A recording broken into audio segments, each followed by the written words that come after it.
अस्सलाम वालेकुम नाज़रीन, 4 TV कश्मीर में आप सभी का खैर मकदम है। मैं हूं सैयद बाकर। सबसे पहले 4 TV कश्मीर की सुर्खियों पर एक नज़र। भारत पाकिस्तान के साथ दहशतगर्दी से पाक बेहतर ताल्लुकात का है ख्वाहिशमंद। लोकसभा में वक्फे सिफर के दौरान वज़ीर ख़ारजा ने पड़ोसी मुल्क से मुताल्लिक़ पूछे गए सवाल पर दिया जवाब।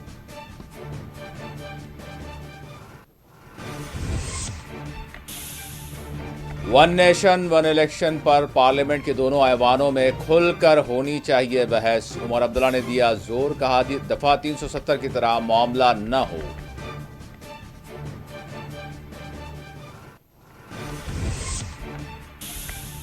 भारत एक बड़ा मुल्क है, वन नेशन वन इलेक्शन मुमकिन नहीं। जीए मीर का रद्द-ए-अमल। कठुआ मुकदमे की पैरवी करने वाली मारूफ खातून वकील दीपिका कांग्रेस में हुई शामिल।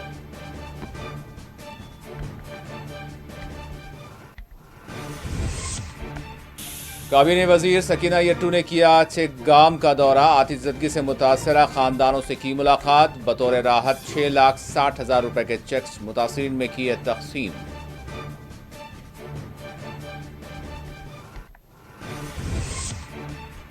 बैनुल-अक़वामी सरहदात पर एंटी ड्रोन सिस्टम काफी मौसर साबित हुआ। जम्मू में IG BSF की प्रेस कॉन्फ्रेंस, कहा ड्रोन्स की सरगर्मियों में आई है कमी।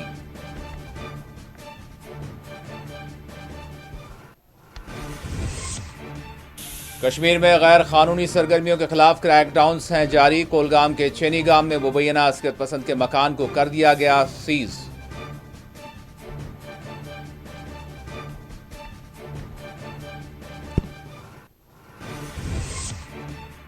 कोलगाम के पोम्बई इलाके में पेश आया सड़क हादसा, 2 अफराद हुए जाँ बहक।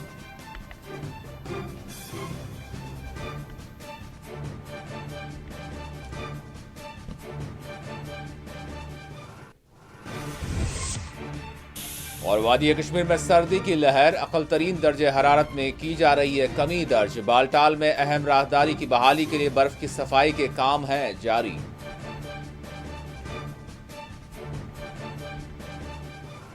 और अब खबरों की तफसील। वजीर ख़ारजा एस जयशंकर ने कहा है कि भारत पाकिस्तान के साथ दहशतगर्दी से पाक अच्छे ताल्लुकात का ख्वाहिशमंद है।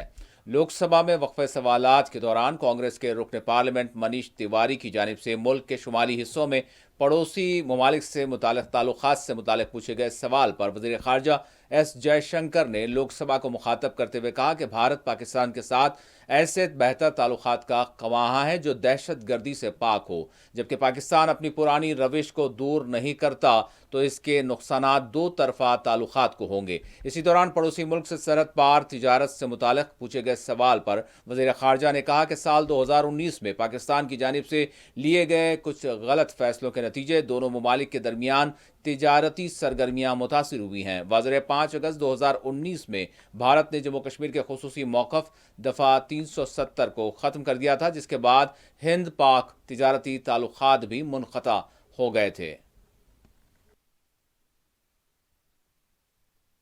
Thank you, Mr. Speaker, sir.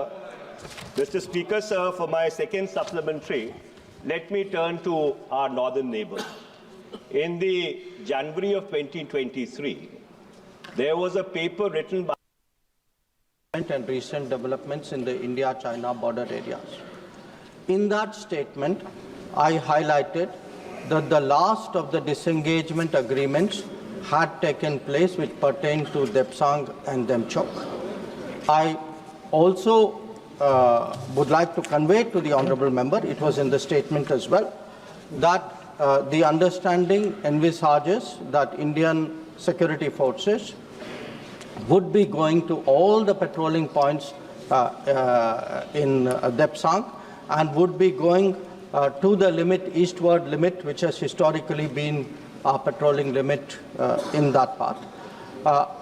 We have also, the same statement made it clear that we have had some previous disengagement agreements. Those disengagement agreements also had certain provisions where both sides on a temporary basis had agreed to put certain restraints on themselves. So I think the position is very clear in that statement, and I would urge the honourable member to read that statement again. Sri Naveen Jindal. Thank you, Speaker, sir.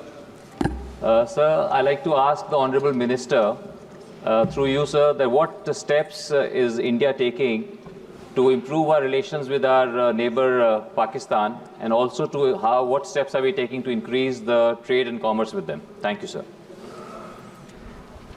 Sir, I would like to inform the honourable member that in terms of improving ties with Pakistan, like any other neighbor, we would like to have good ties. But like with any other neighbor, we would also like to have ties free of terrorism. So this has been the position of the government.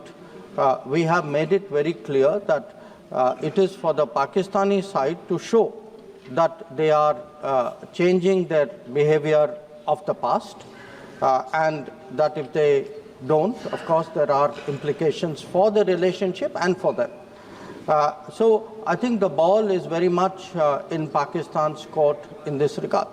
Regarding trade, sir, I think some of the disruptions which happened because of decisions by the government of Pakistan in 2019, and it is a matter on which they took the initiative, and we have an agnostic position on this. Sri Asauddin Owaisi.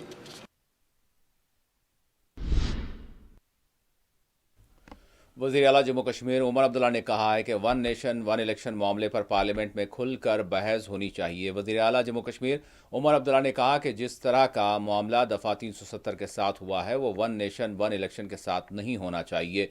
Omar Abdullah ने कहा कि national conference इस मामले में party के अराकीन parliament के साथ तबादला ख्याल करेंगे और फिर लाहे अमल तैयार किया जाएगा। उमर अब्दुल्ला ने आज जम्मू में एक स्कूल में मुनक्किदा प्रोग्राम में शिरकत के मौके पर मीडिया से बात करते हुए ये कहा। इस प्रोग्राम में काबीनी वज़ीर जम्मू कश्मीर जावेद राना के बशमूल सतीश शर्मा और महकमा तालीम के आला ओहदेदार असातिज़ा मौजूद रहे। इस प्रोग्राम में 10वीं और 12वीं जमातों में आला तरीन निशानात हासिल करने वाले तलबा में असनादात और इनामात तकसीम किए गए। उमर अब्दुल्ला और काबीनी वज़ीर ने तलबा की हौसला अफजाई की। उन्होंने तलबा को तालीम के साथ खेल कूद की सरगर्मियों में भी हिस्सा लेने पर जोर दिया। इस मौके पर उमर अब्दुल्ला ने तलबा के सरपरस्तों को भी तैनियत पेश की, जबकि तलबा को भी इस मौके पर मसरूर देखा गया।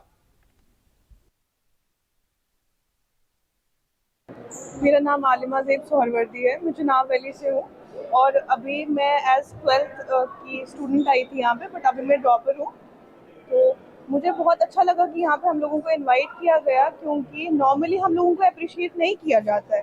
जैसे कि हम अभी देख रहे हैं, मतलब हमारी 12th कंप्लीट हुए 7-8 महीने हो गए और काफ़ी टाइम बाद ये प्रोग्राम हुआ जिसमें हम लोगों को अप्रिशिएट किया गया, क्योंकि नॉर्मली कोई पूछता ही नहीं है और हमें ऐसा लगता है कि हमारी मेहनत करने का क्या फ़ायदा है। के इस माहौल में जहाँ लोगों की अटेंशन और ख़ासकर न्यू जनरेशन जो है, इनके लिए ऐसे सेमिनार करवाना, ऐसे फंक्शन कराना बहुत ज़रूरी है। और इसमें शक नहीं कि हमारे बच्चों में बड़ा, लेकिन इस टैलेंट को बेहतर तरीके से इस्तेमाल किया जाए। और ये ज़रूरी है एक जिंदा सोसाइटी के लिए mentally fit, physically fit, mentally alert और स्पिरिचुअली हाई होना चाहिए। और ये फंक्शन ऐसे हैं जिसमें ये सब कुछ हो सकता है। जब तक मंजूरी नहीं देती तब तक तो ये सिर्फ प्रपोजल है। अब पार्लियामेंट के सामने आने दीजिए और मैं उम्मीद करूंगा कि पार्लियामेंट में वन नेशन वन इलेक्शन का वो हाल नहीं होना चाहिए जो हमारा 370 और यूटी वाला मामला हुआ। वहाँ चंद घंटों के अंदर अंदर इसको बुलडोज करके निकाला गया। वन नेशन वन इलेक्शन का ठीक तरह से वहाँ डिस्कशन हो, खुल के वहाँ पे बहस हो और फिर मेंबरों को अपनी आज़ादी होनी चाहिए कि वो फैसला करें कि ये सही है या गलत। इसी दौरान नेशनल कॉन्फ्रेंस के सीनियर लीडर वो एमएलए मुबारक गुल ने कहा है कि national conference one nation one election की मुखालिफत नहीं करेगी। उन्होंने कहा कि हम इस मामले में कोई सियासत नहीं करेंगे। मुबारक गुल ने कहा कि जो अराकीन पार्लियामेंट है और वो इसके मजाज हैं, हम किसी भी ऐसे हुकूमती फैसले की मुखालिफत नहीं करेंगे जो अवाम के हक़ में बेहतर हो।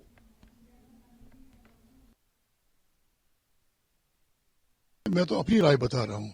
वो पार्टी में बैठ के जो मैंने कहा कि मैंने जो बोला है 8 साल पहले, जब मुझे 8 साल पहले यही क्वेश्चन किया किसी जर्नलिस्ट ने, तब मैंने यही बोला है। लेकिन मेरे ख्याल में इसमें हमें कोई पॉलिटिक्स करने की जरूरत नहीं है। पार्लियामेंट के मेंबर हैं, पार्लियामेंट में नंबर्स हैं, और अगर अच्छा फैसला कोई गवर्नमेंट करेगी तो उसमें कोई नहीं खामखा हम करेंगे अपोज। और यहाँ पे मैंने हमारे रखा था शेख सर 6 साल, वो जान अच्छा था। यहाँ 6 महीने बारिशें, बंद रास्ते, पहाड़ी इलाके, और 3 साल उसी में गुजर जाते हैं। वो हमारे यहाँ था 6 साल। लेकिन अगर होगा ये, अब कैसे होगा? हम उनकी कमेटी थी, इनकी बनी थी, जिसमें एक्स प्रेसिडेंट साहब थे, उसके चेयरमैन आज़ाद साहब भी उसमें मेंबर थे। अब क्या होगा उसमें? लेकिन हम इसमें हम क्यों मुखालफत करेंगे? हम का इसमें तो हम तो एक हमने इसमें कोई, मेरे ख्याल में हम पार्टी में हमारी जो है उसमें सोचेगी। लेकिन मैं बहसियत एक इंडिविजुअल एक राय बताता हूँ कि इसमें अच्छा है, यह अच्छा है कि एक बार होना चाहिए। लेकिन जब हमारी बारी हुई तब नहीं किया। जब पार्लियामेंट का इलेक्शन था उस वक्त असेंबली का भी इलेक्शन करते तब नहीं किया। तब मैंने बार बार कहा ये 2 बार क्यों कर रहे हो, हमारे जाया टाइम कर रहे हो। अगर पार्लियामेंट के साथ किया होता तो लोगों को 5-6 महीने जाया हो गए। कोड ऑफ कंडक्ट वगैरह, कोड ऑफ कंडक्ट में सारा रह जाता है जो स्पीड होती है। अभी हमारे यहाँ कोड ऑफ कंडक्ट में पार्लियामेंट कोड ऑफ कंडक्ट हो गया, उसके बाद कुछ हो गया टाइम असेंबली का कोड ऑफ कंडक्ट हो गया। जो पैसे खर्चे थे वो नहीं खर्च हुए। जहां मैकडम पढ़ना था 17 लाख में पकड़ा नहीं, क्योंकि इलेक्शन ही साल भर रहा है।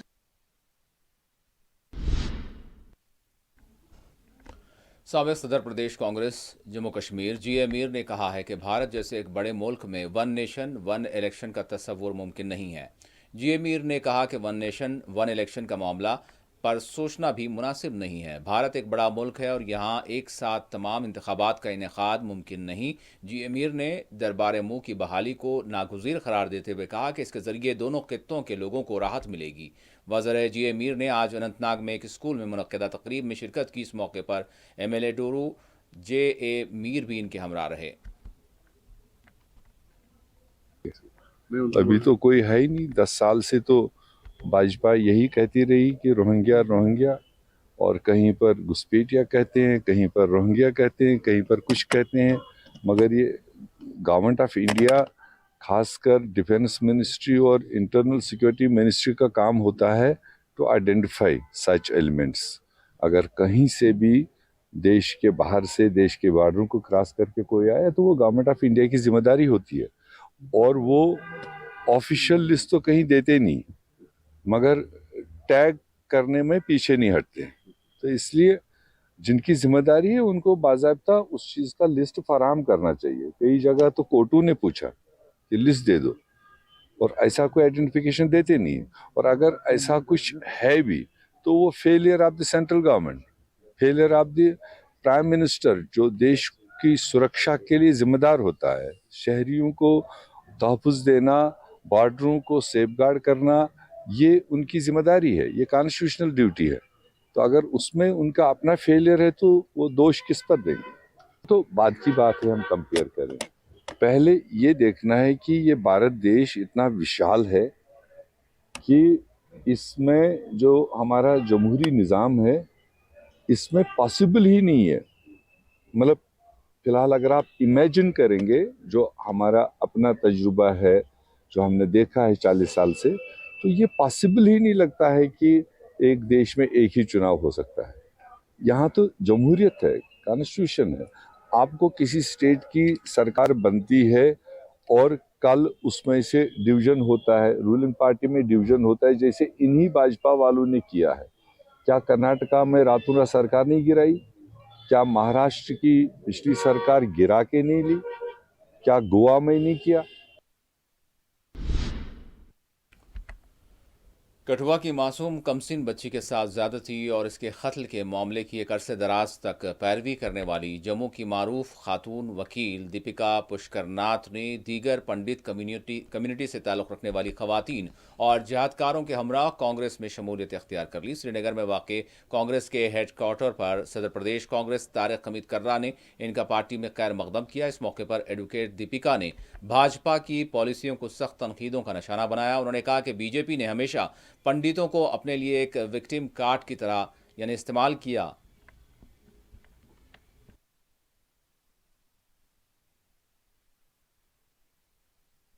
मुझे क्या, सबको, मैं तो सभी लोगों को बोलूंगी कि we need to support the Congress, we need to, because Congress has the ideology, it's all about the ideology. And मुझे लगता है मेरे जैसे लोग या जो लाइक माइंडेड लोग हैं वो एक आइडियोलॉजी को ही सपोर्ट कर सकते हैं, और वो आइडियोलॉजी जो डिवीजन में बिलीव नहीं करती है, जो स्ट्रेंथनिंग में बिलीव करती है, वेलफेयर में बिलीव करती है, पीस में बिलीव करती है.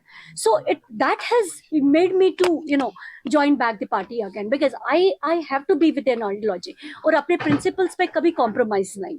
So my principles are with the ideology which Congress carries.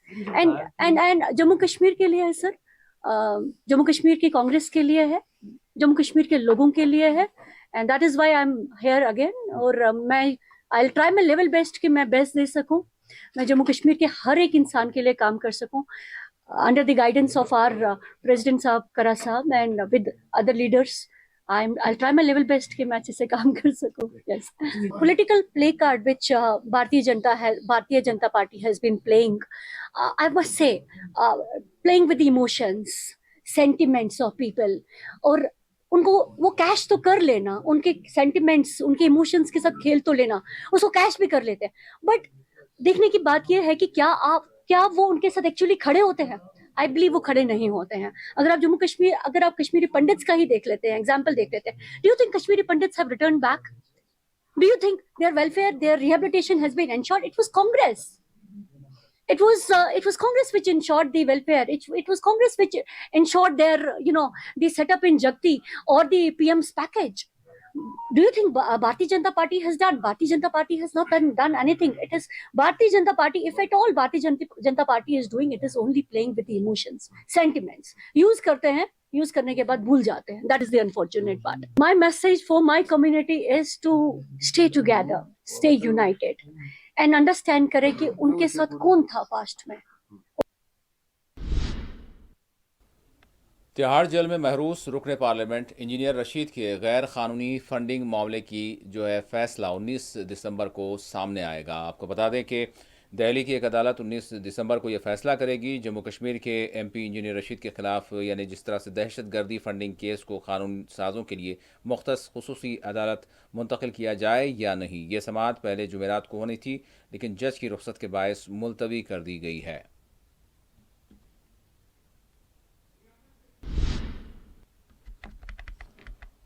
और दूसरी जानिब काबीनी वजीर व एनसी लीडर सकीना यट्टू ने आज कोलगाम के चेक नागाम का दौरा किया. यहाँ उन्होंने आतिशज़दगी से मुतासरा ख़ानदानों से मुलाकात की, आतिशज़दगी के नतीजे होने वाले नुकसानात का जायज़ा लिया. उन्होंने मुतासरा ख़ानदानों में 6,60,000 रुपये के चेक्स तकसीम किए. इस मौके पर DC कोलगाम अत्थर आमिर खान भी इनके हमरा रहे. थोड़ा मौसम जो बहुत ड्राई है, और ये जो सीज़न होता है, इस सीज़न में बहुत एहतियात की ज़रूरत होती है. लेकिन चलें, अब ये अल्लाह का करना होता है. ये जो यहाँ पे आग अचानक नमूदार हुई, जिसके जद में 5-6 मकान जो हैं वो आ गए, और ये गरीब लोग हैं, काफ़ी ST से ताल्लुक़ रखते हैं, इनको वैसे भी काफ़ी मुश्किलात का सामना करना पड़ता है. लेकिन अल्लाह का शुक्र है कि जो फैमिलीज़ हैं वो बच गए, जानी नुकसान नहीं हुआ कोई. बाकी जो नुकसान हुआ उसकी भरपाई जो है वो इंशाल्लाह हम करेंगे. आज DC साहब भी हैं मेरे साथ यहाँ, और भी बाकी ऑफिसर्स हैं.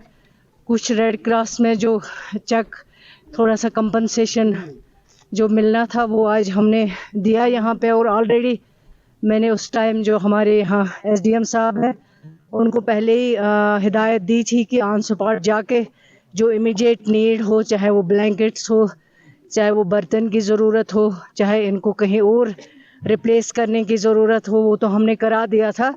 और BDO साहब को भी मैंने कहा है कि इनको IAY हट जो देते हैं ये उसमें ऑनलाइन करके वो भी इनको मदद मिल जाए. और इसके अलावा जो भी पॉसिबल मदद हो सकती हैं वो हम करेंगे. टिम्बर का जो इन्होंने मसला यहाँ उठाया है कि जल्द जो है लकड़ी फराहम की जाए, ताकि ये कुछ इनको अपने जो जले हुए मकान हैं जो भी पॉसिबल कर सकते हैं ये वो करेंगे. IG BSF ने कहा है कि बैनुल-अक़वामी सरहदात पर एंटी ड्रोन सिस्टम नस्ब किए जाने के बाद से ड्रोन की सरगर्मियों में कमी दर्ज की गई है. Border security force BSF Jammu frontier के इंस्पेक्टर जनरल डी.के. बोरा ने कहा है कि जदीद टेक्नोलॉजी की बदौलत बैनुल-अक़वामी सरहद पर ड्रोन सरगर्मियों में कमी आई है। बीएसएफ के 60वें यौम तासीस के मौके पर जम्मू में एक प्रेस कॉन्फ्रेंस से खिताब करते हुए आईजी बीएसएफ ने कहा कि बैनुल-अक़वामी सरहद पर एंटी ड्रोन सिस्टम मौसर तरीके से काम कर रहे हैं और इसके बायस ड्रोन सरगर्मियों में कमी आई है। पर बीएसएफ हमेशा चौकन्ना रहती है। जम्मू में आज बीएसएफ फ्रंटियर की जानिब से एक अहम तकरीब मुनक्कद हुई और इस रेजिंग डे के मौके पर आईजी बीएसएफ डी.के. बोरा ने प्रेस कॉन्फ्रेंस से भी खिताब किया। उन्होंने इस मौके पर प्रेस से खिताब करते हुए कहा कि जम्मू के अहम सरहदों पर या एलओसी पर बीएसएफ बिल्कुल जाफिशानी से अपनी ड्यूटी अंजाम दे रही है और बीएसएफ किसी भी चैलेंज का मुकाबला करने के लिए हमेशा तैयार रहती है। इस दौरान उन्होंने कहा कि जिस तरह से ड्रोन्स का इस्तेमाल करके सरहद पार से मिलिटेंसी को फरोग दिया जाता था, अब बीएसएफ की जानिब से इस तरह के जो एंटी ड्रोन टेक्नोलॉजी इस्तेमाल की गई है, जिसकी वजह से अब इसमें बेहद कमी आई है। जहाँ तक जम्मू बॉर्डर का सवाल है, ये हमारे देश के सबसे संवेदनशील सीमा क्षेत्र में आता है और यहाँ बहुत कठिनाई भरी ड्यूटी हमारे जवान और ऑफिसर्स करते हैं। बॉर्डर की निगरानी 24 घंटे पूरी सावधानी से की जाती है और उसमें मैन पावर का फिजिकली बूट ऑन ग्राउंड जिसको हम कहते हैं और टेक्निकल असिस्टेंस जिसको कि हम टेक्निकल सर्विलेंस भी कहते हैं की भी मदद ली जाती है और भरसक प्रयास किया जाता है कि सीमा की सुरक्षा 24/7 की जाए और किसी भी तरह की कोई घुसपैठ हमारी सीमा पार से ना हो पाए। देखिए, हमेशा चौकन्ना रहती है। जम्मू में आज बीएसएफ फ्रंटियर की जानिब से एक अहम तकरीब मुनक्कद हुई और इस रेजिंग डे के मौके पर आईजी बीएसएफ डी.के. बोरा ने प्रेस कॉन्फ्रेंस से भी खिताब किया। उन्होंने इस मौके पर प्रेस से खिताब करते हुए कहा कि जम्मू के अहम सरहदों पर या एलओसी पर बीएसएफ बिल्कुल जाफिशानी से अपनी ड्यूटी अंजाम दे रही है और बीएसएफ किसी भी चैलेंज का मुकाबला करने के लिए हमेशा तैयार रहती है। इस दौरान उन्होंने कहा कि जिस तरह से ड्रोन्स का इस्तेमाल करके सरहद पार से मिलिटेंसी को फरोग दिया जाता था, अब बीएसएफ की जानिब से इस तरह के जो एंटी ड्रोन टेक्नोलॉजी इस्तेमाल की गई है, जिसकी वजह से अब इसमें बेहद कमी आई है। ताहम इसके बावजूद हसास मुकामात पर बीएसएफ ने अहम जो है तनसीबात है वहाँ सिक्योरिटी में भी इजाफा किया है और किसी भी शख्स को सरहद पार करने की इजाजत नहीं दी जाएगी और जो भी इस तरह की कोशिश करेगा उसको खमियाजा भी भुगतना पड़ेगा। ये बात काबिल जिक्र है कि बीएसएफ पूरे मुल्क में सरहदों पर तैनात है, लेकिन अगर जम्मू कश्मीर की या खासकर जम्मू की बात की जाए तो जम्मू के अहम एलओसी के मुकामात पर बीएसएफ दिन रात चाक चौबंद तरीके से अपना फर्ज अंजाम दे रहे हैं, जिसकी सराहना मुल्क के लोग भी करते हैं। मीर मुदस्सिर के साथ शबनम फयाज, 4TV न्यूज़, जम्मू। रुकने पार्लियामेंट व एनसी लीडर मियां अल्ताफ अहमद ने राजौरी की तहसील कोटरंका में हालिया चंद दिनों के दौरान होने वाली अचानक अमवात पर अपनी गहरी तशवीश और अफसोस का इजहार किया। वाज़ेह रहे राजौरी की तहसील कोटरंका में पिछले चंद दिनों के दौरान 7 अफराद अचानक मुश्तबा तौर पर इंतकाल कर गए। इस वाक़े पर मियां अल्ताफ अहमद ने अपने अफसोस का इजहार करते हुए मामले का हुकाम से यानी मुतालबा किया कि अचानक होने वाली मुश्तबा अमवात की तहक़ीक़ात कराई जाए, मुतासरा ख़ानदानों को हर मुमकिन मदद फराहम की जाए।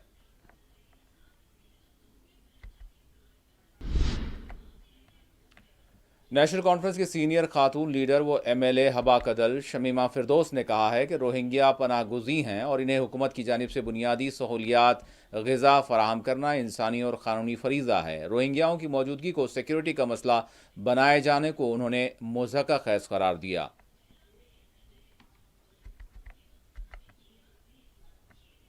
बहुत ही ये बड़ी अफसोस की बात है।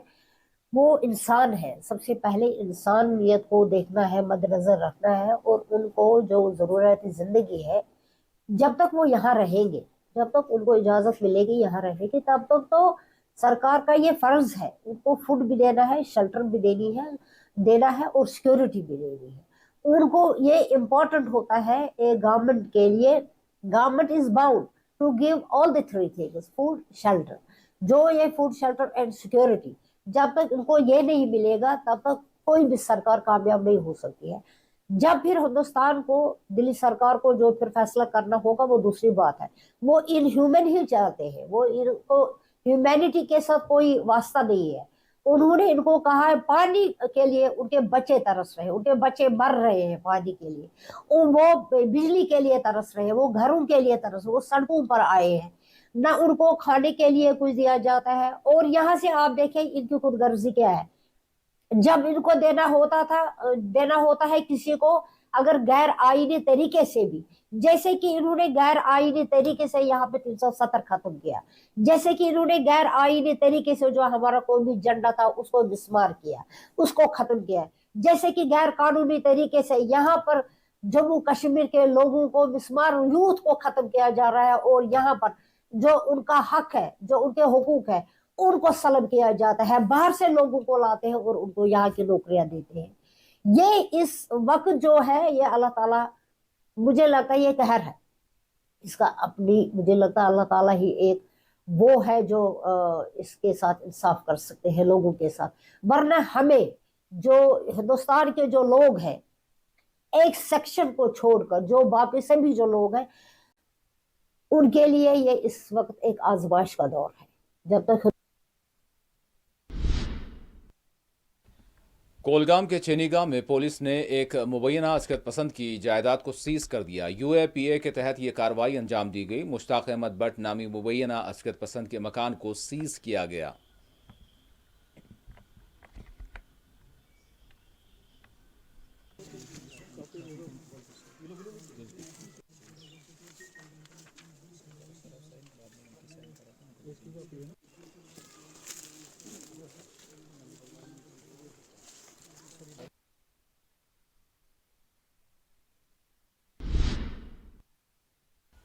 ट्रेडर्स एसोसिएशन लाल चौक ने आज एक प्रेस कॉन्फ्रेंस को मुखातब करते हुए अपने मसाइल हल करने हुकूमत से मुतालबा किया।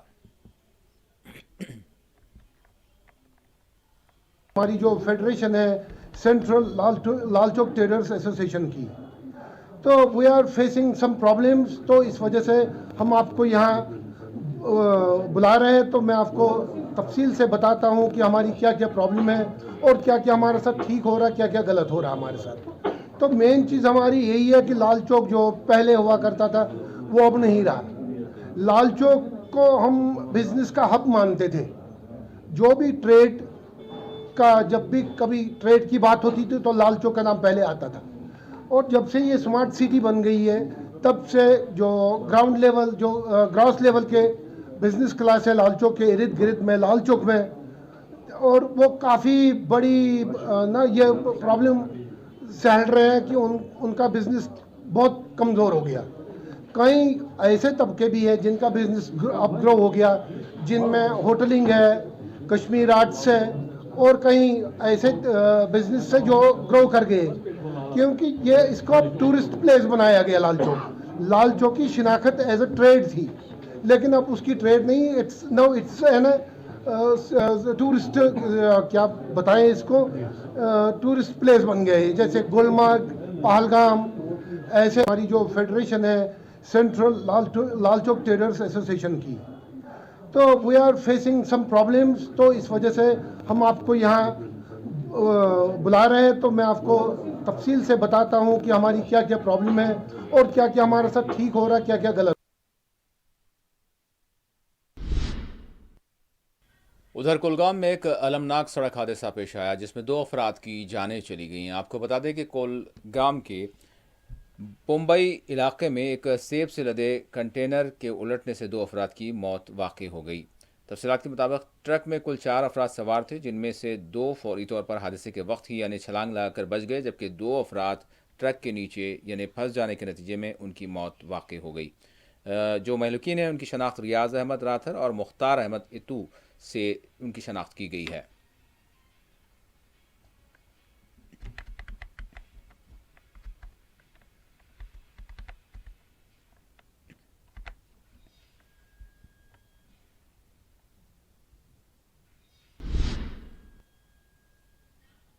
और अब मौसम की सूरत हाल का जायज़ा लेते हैं। वादी कश्मीर में मौसम दिन ब दिन रोज़ बरोज़ सर्द से सर्द तरीन हो रहा है और जो अक़ल तरीन दर्जे हरारत है उसमें भी कमी दर्ज की जा रही है।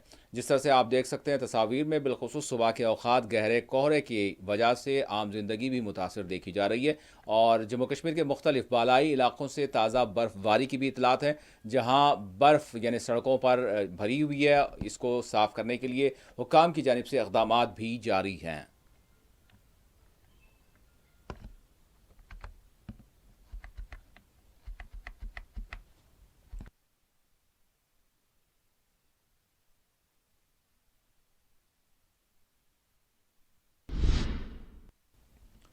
और आखिर में सुर्खियों पर एक और नजर।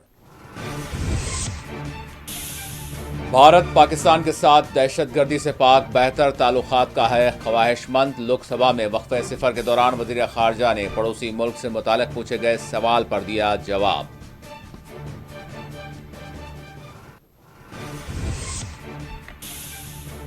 वन नेशन वन इलेक्शन पर पार्लियामेंट के दोनों ऐवानों में खुलकर होनी चाहिए बहस। उमर अब्दुल्ला ने दिया जोर, कहा दफा 370 की तरह मामला न हो।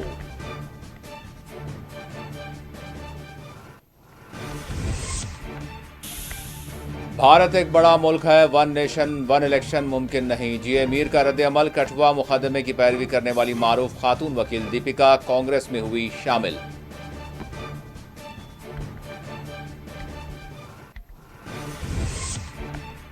काबीना वजीर सकीना यट्टू ने किया चेकगाम का दौरा। आतिशज़दगी से मुतासरा खानदानों से की मुलाकात। बतौर राहत 6,60,000 रुपए के चेक्स मुतासरीन में किए तकसीम।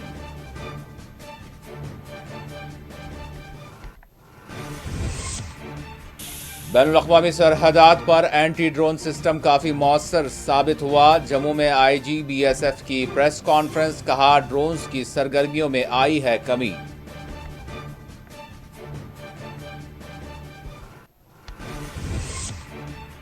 कश्मीर में गैर कानूनी सरगर्मियों के खिलाफ क्रैकडाउन्स हैं जारी। कोलगाम के चेनीगाम में मुबैना अस्कियत पसंद के मकान को कर दिया गया सीज।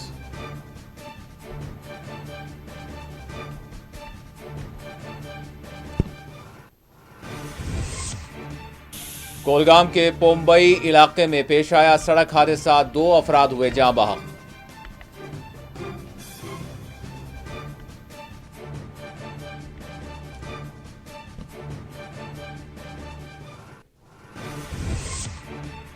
और वादी कश्मीर में सर्दी की लहर, अक़ल तरीन दर्जे हरारत में की जा रही है कमी दर्ज। बालटाल में अहम राहदारी की बहाली के लिए बर्फ की सफाई के काम है जारी।